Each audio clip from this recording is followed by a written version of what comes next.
Hello everyone, my name is FlareBlitzed and welcome back to the letter communicative visual novel of Dear Devere. Ooh, this looks a bit more bloodshed, or definitely raining red to say the least. Angela Bard, P.O. Box 27 to Mr. Devere. Hello Devere. My volume keeps adjusting itself for some odd reason. There's no sound to this. Yeah, there's definitely voice. Maybe there's no sound of this. Okay. Hello, Devere. I'd like you to send me back the letters I've sent you. Could you please do that for me? Angela Bard. To Mr. Kaelin Calwood. I am not a fool. Angela never uses that style of paper. She also handwrites her letters, but I assume that you couldn't properly imitate her handwriting because yours is too different. Ah, that's why we didn't have a voice, because it was not Angela Bard. Somebody is trying to manipulate the situation. You couldn't even use your own typewriter. This is the one from New Sawn's library, the one with the crooked E. Mr. Devere is smart.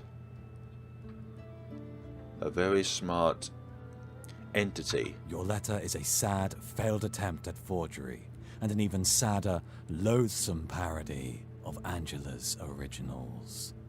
Do not try this again. Signed, Devere. Oh dear.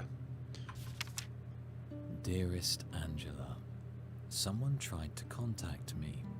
I don't know this stranger, but I know that his name is Kaelin Calwood and that he's from New Sawn. He wants our correspondence. Yeah, because I forgot that this Devere can actually track where this letter originally comes from. He made a pathetic attempt at trying to impersonate you in a letter against my better temperament. I sent him a reply to go to hell. But this letter greatly concerns me. He even left it at the usual spot. How did he know about that? Exactly, yes. Has he been doing anything to you? I will send him a nightmare to frighten him. My days are filled with thoughts of Ah. you. Please, take care of yourself. All my love, Devere. Oh, another letter. Stay away from her. C. Dear Devere, I don't want to alarm you, but my house was broken into yesterday. Ouch. I'm alright. It happened when I was out buying bread and paint.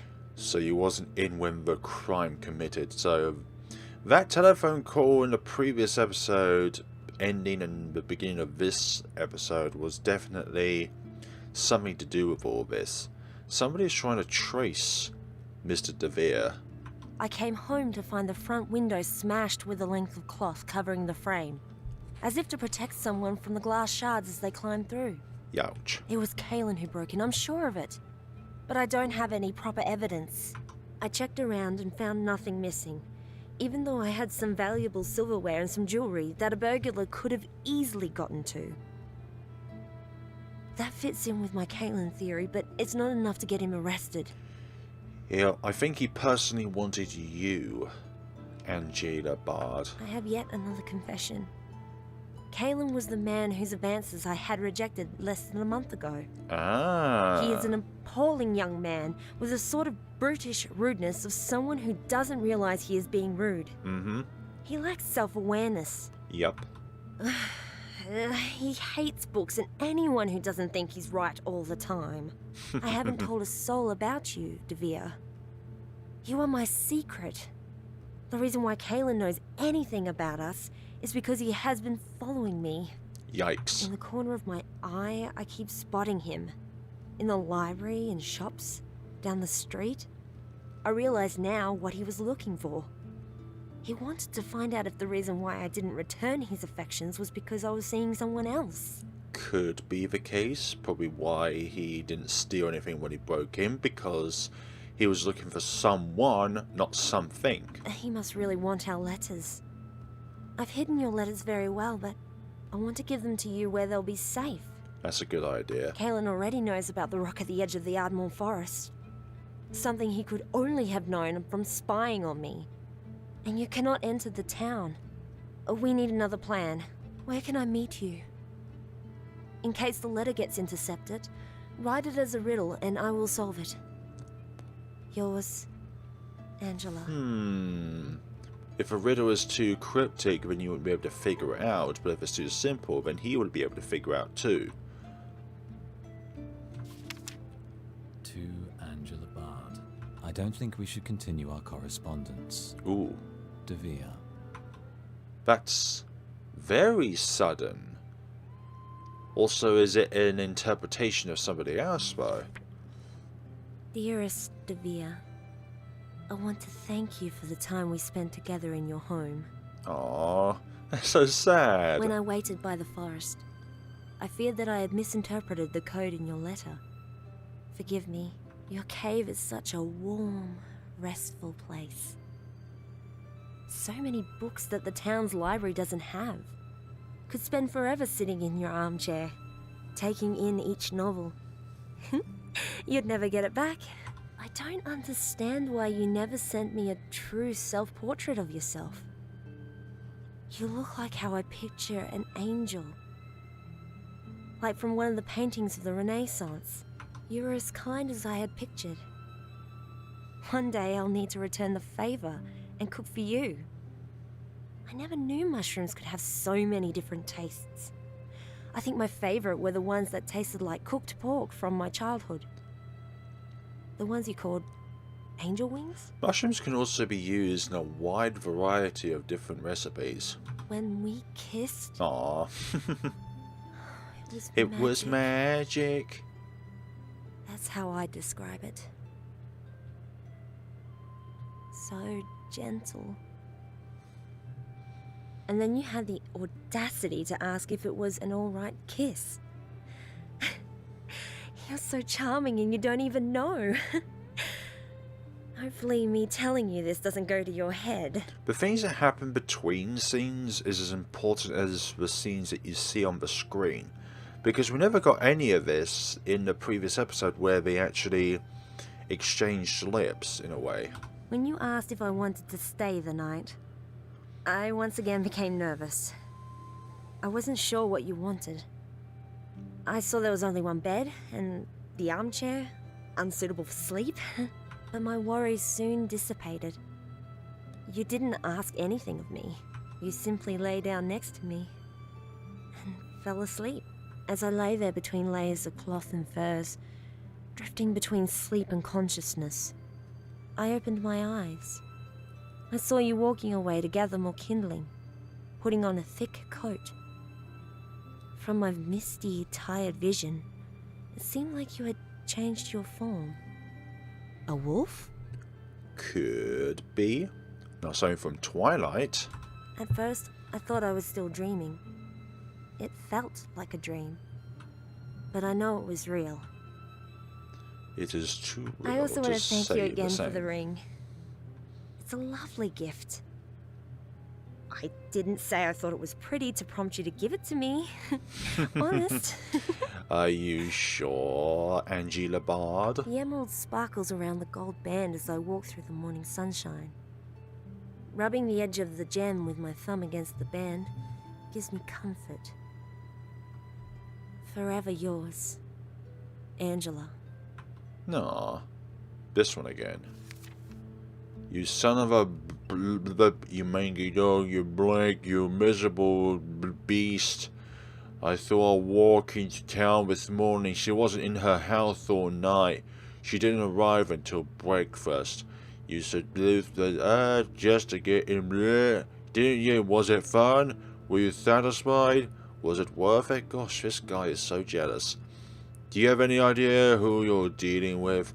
I spent my evenings hunting with a rifle in the crook of my arm. I'm not some farmhand with a shotgun.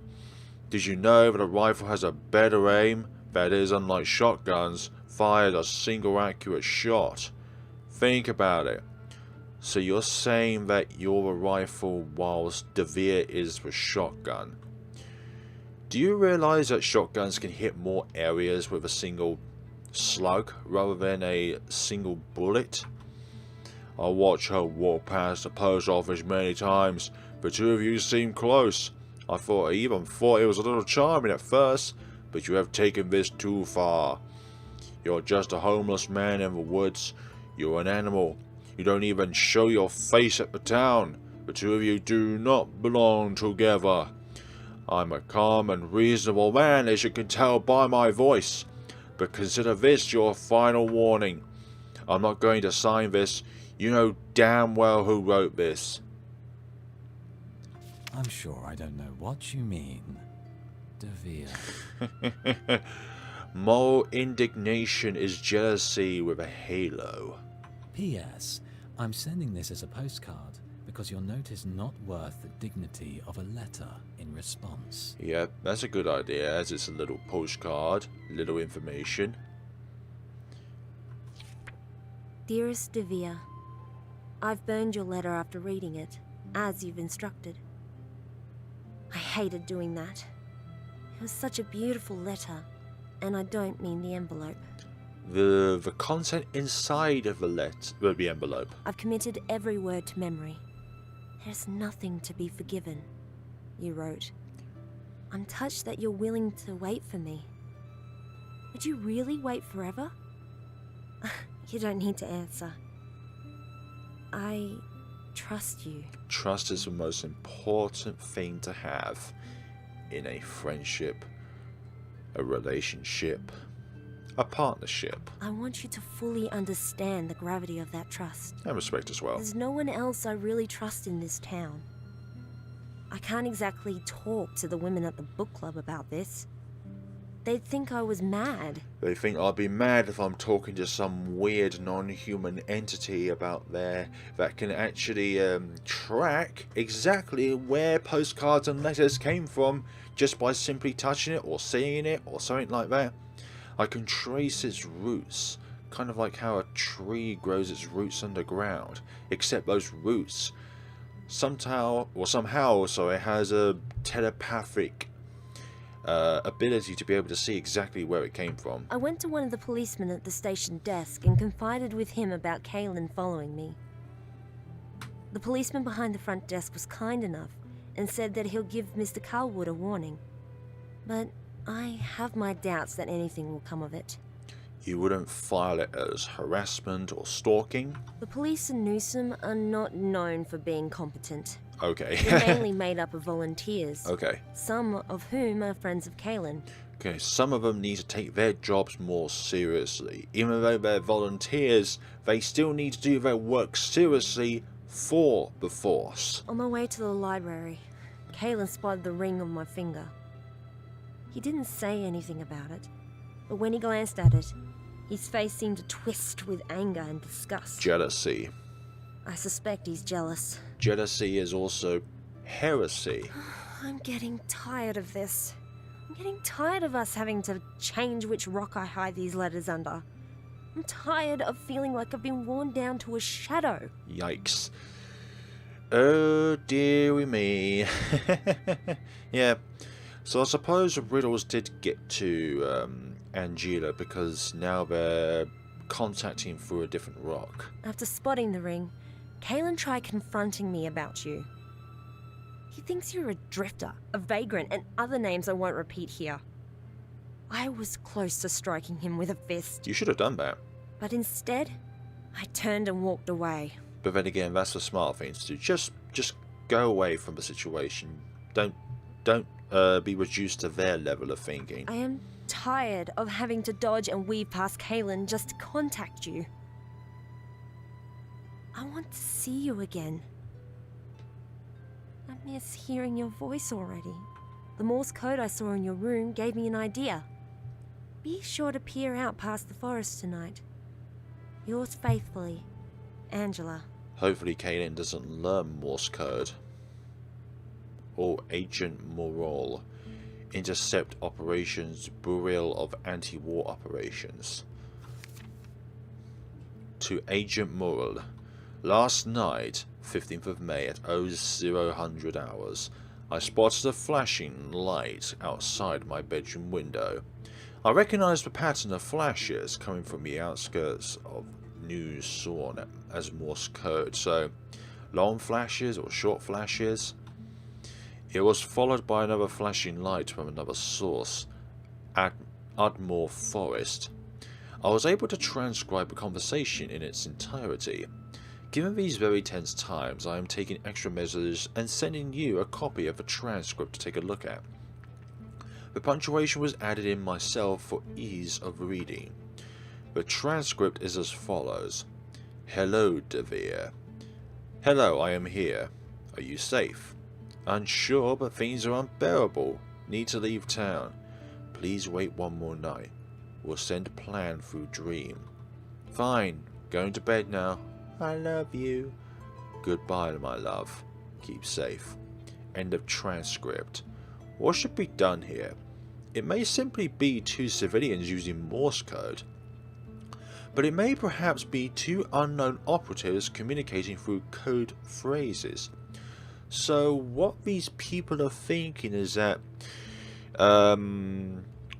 Devere could be a member of the other side of the war that is coming up, and they're probably suspecting that he's one of them. I will be awaiting further instructions. Signed, Agent Dunter, Intercept Operator. Agent Dunter. Going through our current codex of known code phrases, this transcript you have sent me does not fit with any of them in any significant way. The phrase "will send plan through dream" stood out to me, however, as it cannot be taken literally. Dream might be an improvised euphemism for alcohol. While I believe there is no need to investigate further, I advise that you simply continue monitoring Morse code messages if they continue. Also, send an agent to look for hidden plans in the next shipment of whiskey sent to New Sorn. If the messages continue, send me a follow-up. Signed, Agent Morul. Surnames can be very hard. Act 3. Okay, we're at a different phase then. Menu. Save the game. It's a little bit laggy when the phone call's going off. How goes the investigation, Inspector? Given the evidence I've found so far, I don't think we will find Miss Bard. Is she dead? No response. Inspector? Is Miss Angela Bard dead? I'll check the cave one more time. Perhaps there's a detail I missed. Good. I wish for this case to finally come to a satisfying conclusion. But how do they actually detect Mr. Devere in the first place? Dear Devere. Damn these contacts. Act 3. Yeah, the first act was definitely the most involved so far of the two. There's definitely some backstory behind that. Mr. Colin Coward. Kaylin, do you really hate me that much? You told me that you have 2 large dogs. Like it was a threat. I'm not scared of them. I'm not scared of your lies. And I am not scared of you. Let me make one thing clear. I won't let you set your dogs on anyone I care about.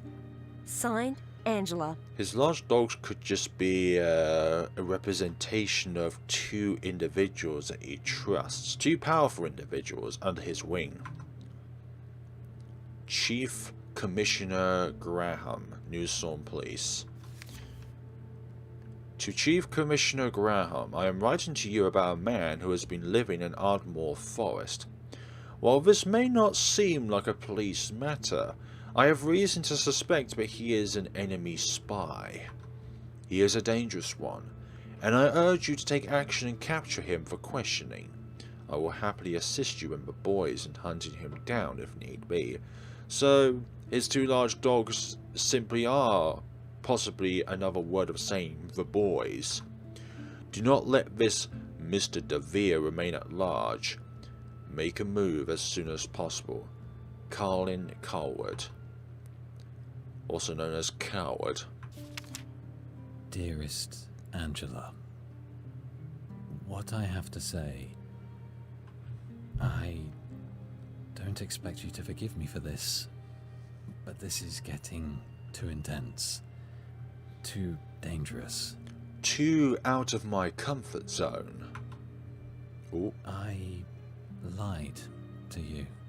You did what? I lied to you about everything. My powers, my supernatural nature, the dreams. None of this is real.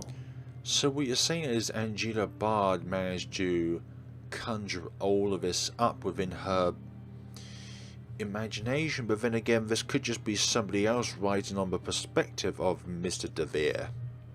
The first dream I sent you, of the wolf and the horns, you didn't dream it because of magic.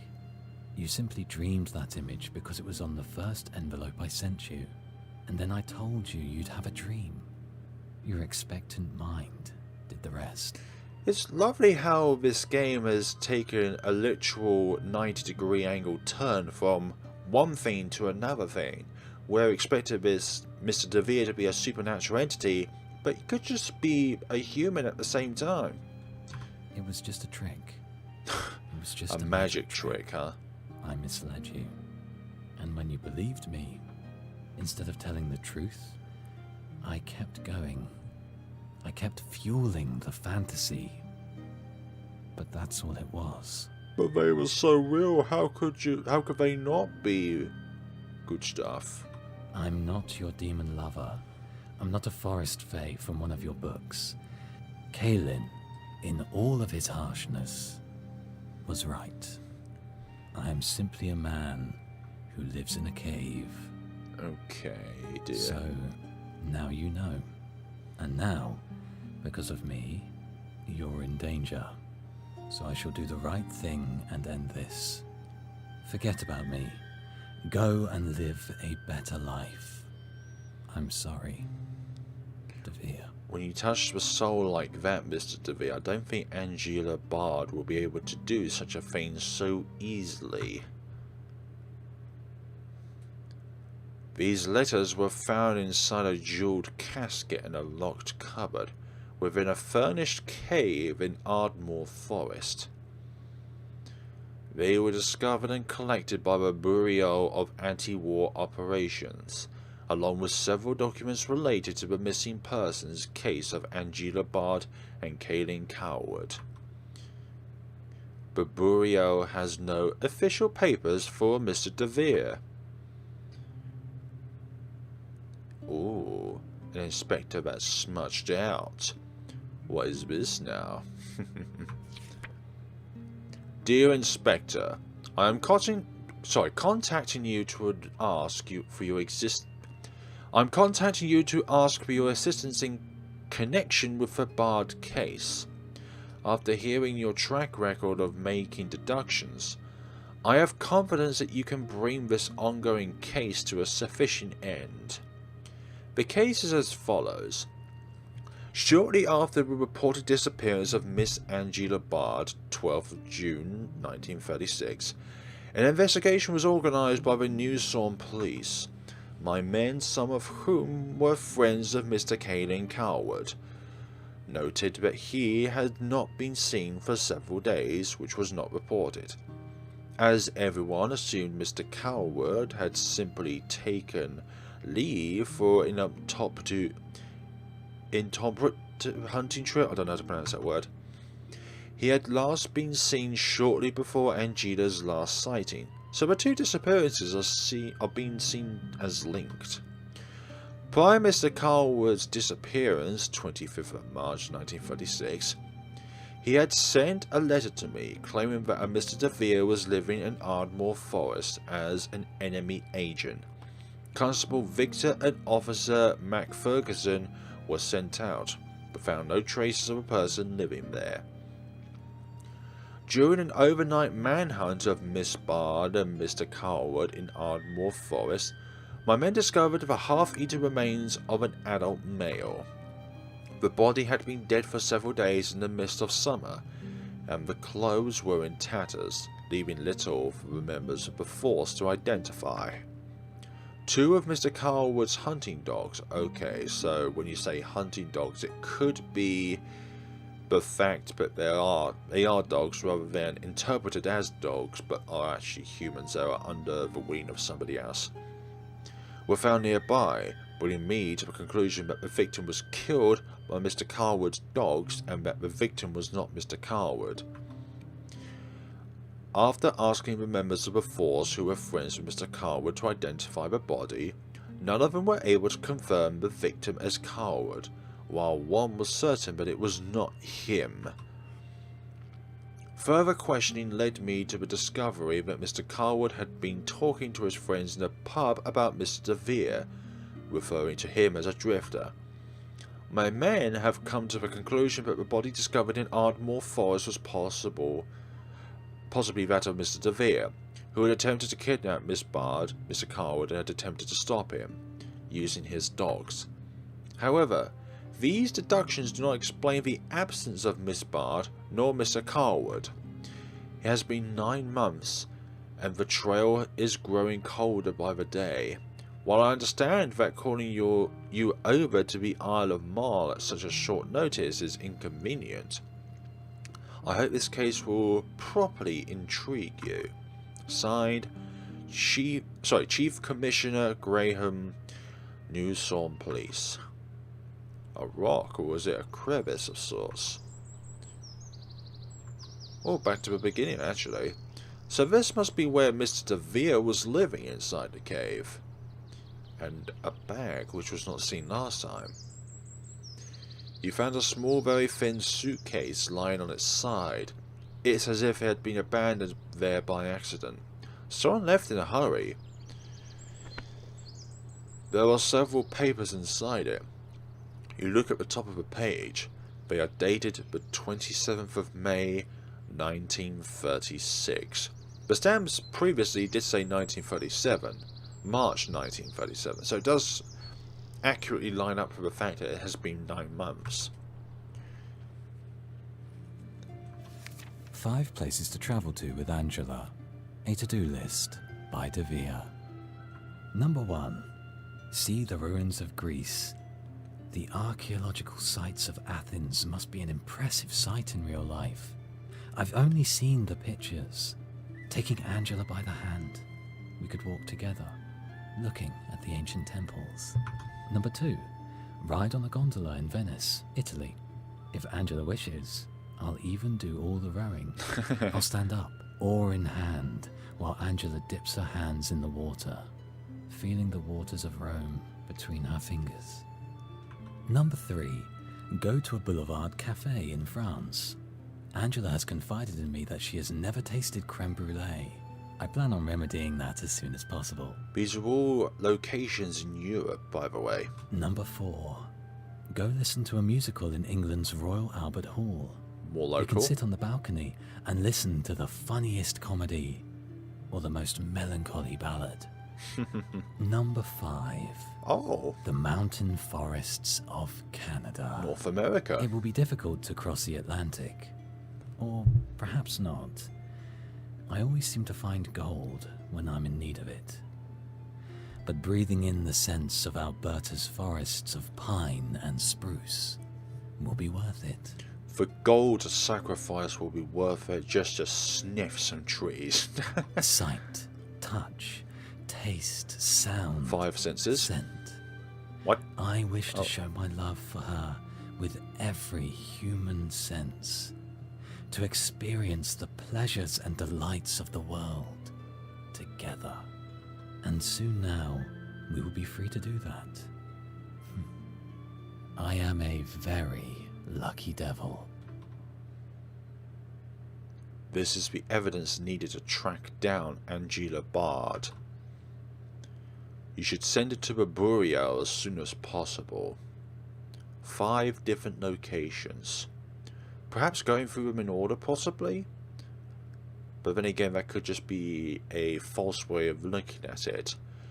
Probably in area of closeness, so England first, and then France second, then Italy third, Greece fourth, Canada fifth. Scotland 1937. It's the phone again.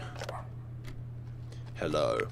Inspector, I ask you once more, have you made any progress with the search of Miss Angela Bard? I finished reading through all the letters I found in the cave site. Good. Please forward them to me once you're done with them.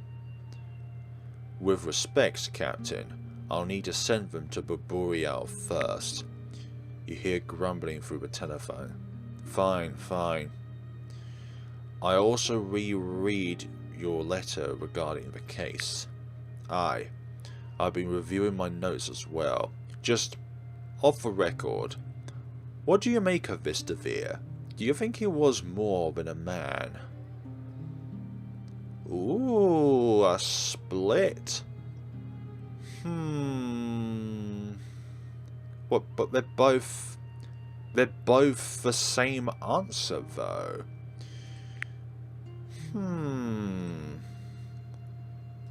Well, I think he is just a man. Of course not. Devere was just a man, nothing more. I forgot I mentioned. What?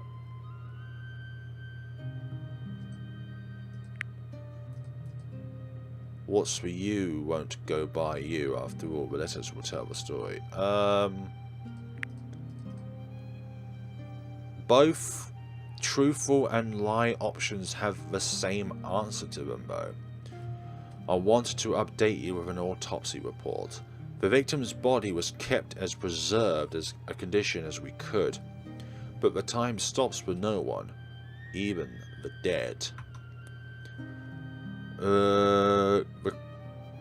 What? The coroner rechecked the body and was able to find something he did not see when there had been more tissue. That the bite marks have gone through the jawbone.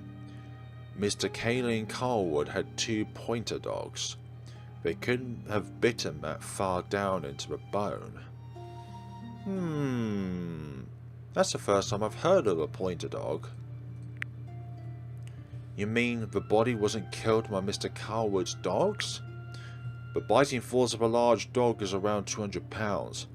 For a bites to the body to be as they are, they would have had to double that. By the coroner's new assessment, I assume the victim was mauled by an abnormally large wolf. A wolf? Aye. You realise that means the victim could be Mr. Carlwood then, since it wasn't his dogs that attacked. Aye, that I do. Which would mean that Miss Bard is with Devere against her will. So then, Inspector, what is your verdict? Aha. So this is definitely a way of diverging the story. Lying or telling the truth. Well, we'll save. Don't think there's either way with the others. So truth, I think we can still track down Angela Bard. I found a list of places she may be travelling to, or I couldn't find anything of worth I feel is necessary to close the investigation, call off a search. We'll stick to a true path. Grand news, Inspector. That's the best news I've heard in a while. The places are a bit out of the way beyond our territory. If it's beyond my men's jurisdiction, will your people be able to follow the trail? I'm not sure, I will have to ask. But it's possible the Boreal will have an agent travel to these places with a description of Angela Bard. Well then, congratulations, Inspector. You were able to solve that which I was beginning to suspect was unsolvable. I shall write a report as soon as I can. Very involved. I'm not sure how much more of this game is going to happen, but I'm definitely invested in this goose hunt, if it was ever to be called that. But it is definitely a hunt of sorts. But at the same time, it is a tale about two individuals just somehow being able to communicate with one another through letters. But it's definitely a very intriguing story, to say the least. But that first option where it was like truth or lie, that definitely had the same outcome. So I'm not sure how that would have diverged down, because it said truth or lie, but the description of each answer was exactly the same. Not the one we got afterwards where we'd be like, nah, we should stop the case, over. We've definitely got some leads here, we will go down this path. So that in a way is good, but I'm not sure about the identity of the person who we are playing as when we're picking up the phone. Like, which inspector are we? Because there's at least 2 or 3 different inspectors going on. And there's a person from the Boreal also contacting as well. But it's definitely a very intriguing story. And also it's very nice to have a story that is quite far in the past. I know that you could say that 80 years ago isn't that far in the past, but it's still a good amount of time ago, before most of us were born. So that's I'd like to say something which is very nice. But thank you all so much for watching, folks, and see you all in the next time of Dear Devere. Have a wonderful day and take care of yourselves.